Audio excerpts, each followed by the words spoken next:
I will try to make a big picture of what happened in the brain, besides schizophrenia of psychotic patients, regarding the dynamics of three neurotransmitters that are dopamine, serotonin, and glutamate. Just to be clear about this, I do not believe that these are the only neurotransmitter important in psychosis. We just have to oversimplify things, especially if we have a modeling of neurotransmission. So keep in mind that this is not a model of psychosis in all full description, okay? That's the basic point. So this is what would be basically the overview. I will try to make some point on the rise, fall, and eventually resurrection. We see that we have been resurrected Krepelin, now we resurrected something different. And I will tell you something about an unexpected role of glutamate and serotonin in some aspects that have been called by Professor Murray, such as salience. And finally, I will show you something about the other side of the story. Have you seen that Professor Murray has spoken about the presynaptic side of dopaminergic synapses? I will try to give you some highlight on what happened on the opposite side, okay, the postsynaptic one. Now, these are the major three evidence that dopamine, serotonin, and glutamate have something to do with psychosis. Again, they are not the etiologic aspect of the disease, but probably is the one that we are able to study at the level of mechanistic problems.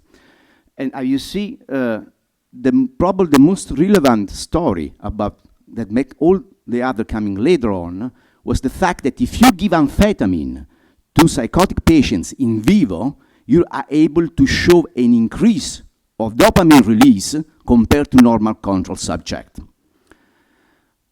On the other side, regarding the role of serotonin, this is a very old story that has been resurrected very recently. It has to do with hallucinogenic drugs, especially with what we call visual hallucination. And finally, both from a naturalistic study of PCP and relatively more recently, experimental study with ketamine in humans, there has been a large interest in the potential role of glutamate in modulating dopamine and serotonin in the brain and possibly be having a role in psychosis pathophysiology. However, if you look what are the problems with this hypothesis, I'll show you very briefly. The increased dopamine release can explain it quite nicely, the dopamine salience, but it does very poorly regarding the hallucination. With amphetamine, you get hallucination only in situation in which the amphetamine use is very high, and you have kind of intoxication, but not just with small amount of amphetamine. With small amount of amphetamine, you can model quite nicely the salience story. Regarding the 5-HT2A, this is a nice model, but tell us very little about the real naturalistic condition of schizophrenia hallucination that are, in the large part, not always auditory hallucination and not visual hallucination. And finally, regarding the glutamate story, be aware that possibly it's going to model much better what we call delirium or disorder of consciousness and not so much disorder of thought, okay? Beside the fact that there are some problems, as you see, these are still the major neurotransmitter studied in psychosis pathophysiology and possibly the one we can try to aggressively target for eventually not new therapy, but possibly add-on treatment, what we already have. What we already have, as Professor Murray supported, has to be used in the right way. Otherwise, we're going to have something that is exactly opposite what we try to treat. This is the first study. There is a little bit of competition between what was our group at the time and Marc Laurel in Yale, that honestly speaking scoop us a few months with, but that was a SPECT study. This is a PET study. It's a little bit more sophisticated. But by the way, besides jokes, this is one of the first studies demonstrating if you give amphetamine in schizophrenia patients, you can increase the release of dopamine, and this increase is higher the one you get in normal control people, okay? But this kind of typology of study has never been really replicated for serotonin and glutamate. You know why? Because serotonin and glutamate are much more complex than dopamine system. As more complex, we have in the case, for example, glutamate, something like 12 and more possibly receptors, and the same way we have for serotonin something 14 and more receptors. So it's quite difficult to model, like has been done in dopaminergic study, the role of serotonin and glutamate in vivo in humans. Something has been done, I will show you. Regarding the triple interaction of these three neurotransmitters, you see there are different levels of where this interaction takes place. I will try to concentrate on anatomical and neurotransmitter circuits, on the receptor direct interaction, and finally on transsynaptic interaction involving glutamate receptors, as well as what we call adapter and scaffolding proteins. We always think that everything does with receptors, but possibly now we can change in our mind on this story. Now, just to give you how things changing in this world. For many years, we have been associated dopamine to reward, have been associated dopamine to aberrant salience. This is obviously true. However, it's only one part of the truth. In fact, if you look what happened more recently in this field of research, there's something quite unusual. For many years, we thought that glutamate was modulating just dopamine release from substantia nigra and ventral tegmental area to, respectively, to caudate putamen and cortex. But possibly it's not like this. In fact, what we know now, that there is a direct release from dopaminergic-like cell, but they're not dopaminergic. They're located where dopaminergic cells are. Yet there is a release of glutamate, and this release of glutamate, in some way, has a parallel function that one of dopamine. You see here that this is a picture of ventral tegmental area and substantia nigra, in which the two major landmarks for visualization of dopaminergic cells and glutamatergic cells are in the same place. That means that there are cells there that release glutamate, and glutamate may basically work in a way that parallels dopamine in terms both of reward and salience. The difference has to do probably with the speed in which this happens. In other words, what required much more speed possibly comes in glutamate. Okay. And this is possibly as a translational finding in human being, the fact that in some task in which is relevant the component of salience as well as working memory together, the glutamatergic system is absolutely impaired, both in schizophrenia, but also in people that go through stressful situations, as Professor Murray was remind us. At this point, I will give you a different look also on the total circuits. This is what is the most usual way in which we look at the role of glutamate, serotonin in striatum, and dopamine that comes from ventral tegmental area and goes to striatum.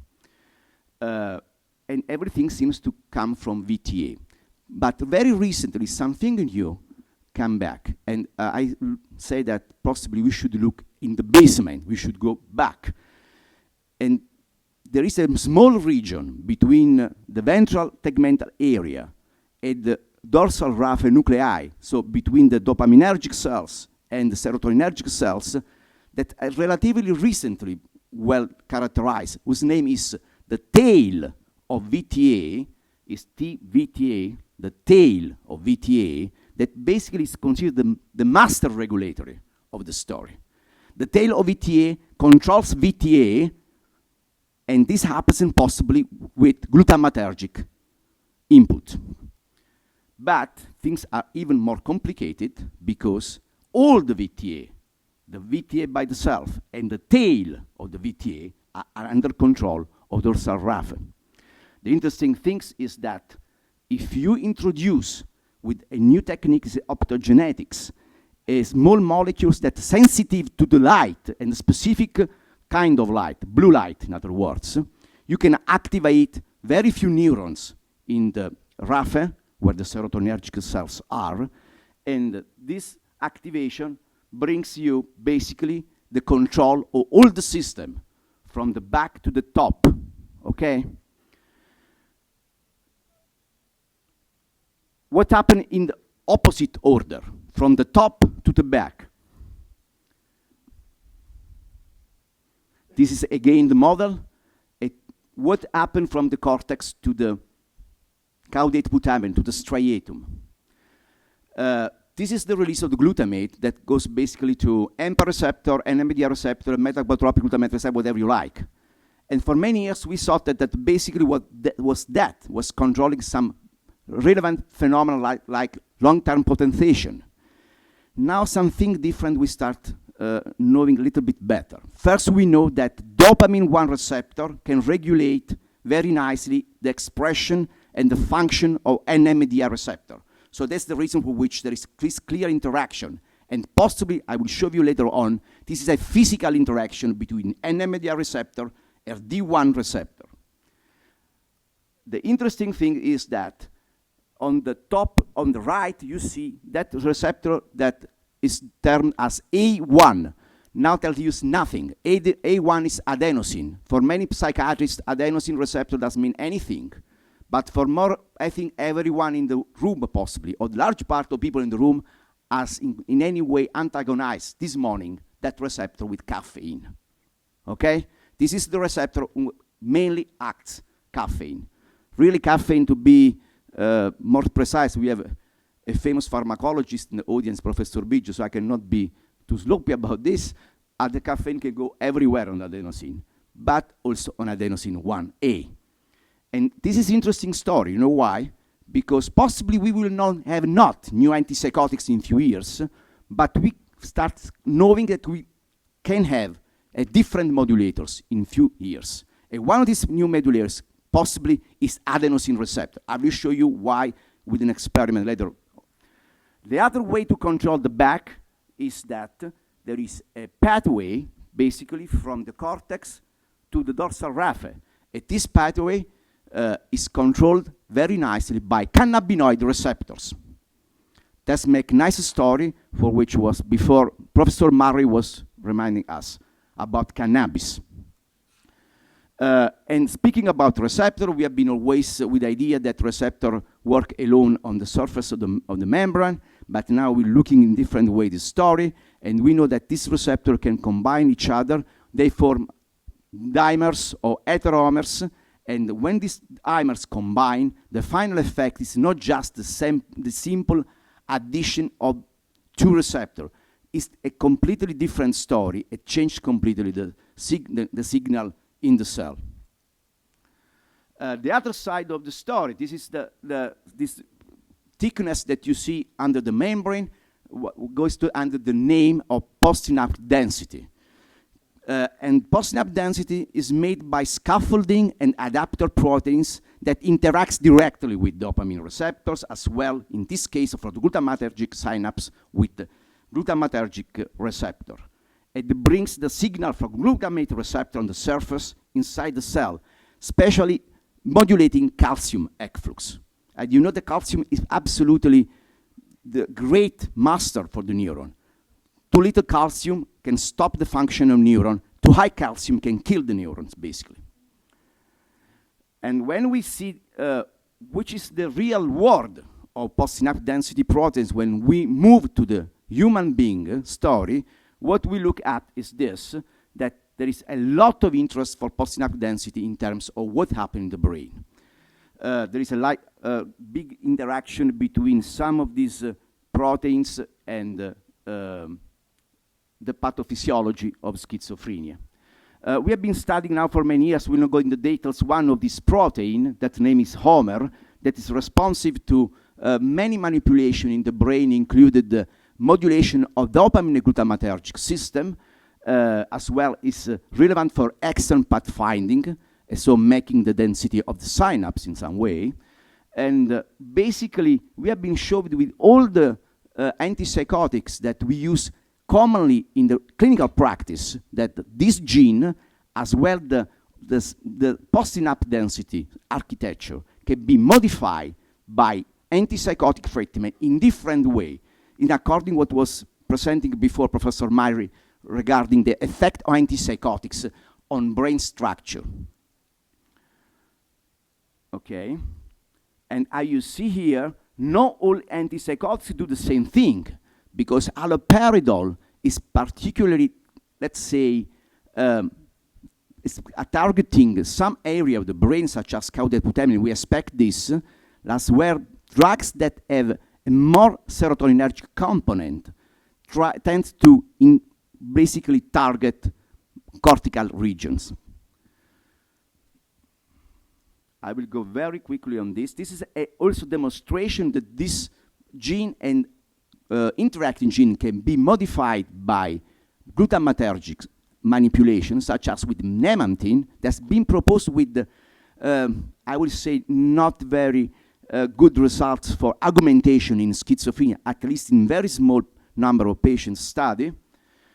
And also we know that it's been stabilizing by proteins and by small molecules, such as amino acids, that being crucial in manipulating glutamatergic system, as well by microRNA. This is an interesting story because we're looking microRNA possibly in non very different way as microRNA are now looked in oncology, both for diagnosis and therapeutic measure. This is the strange name, theranostic.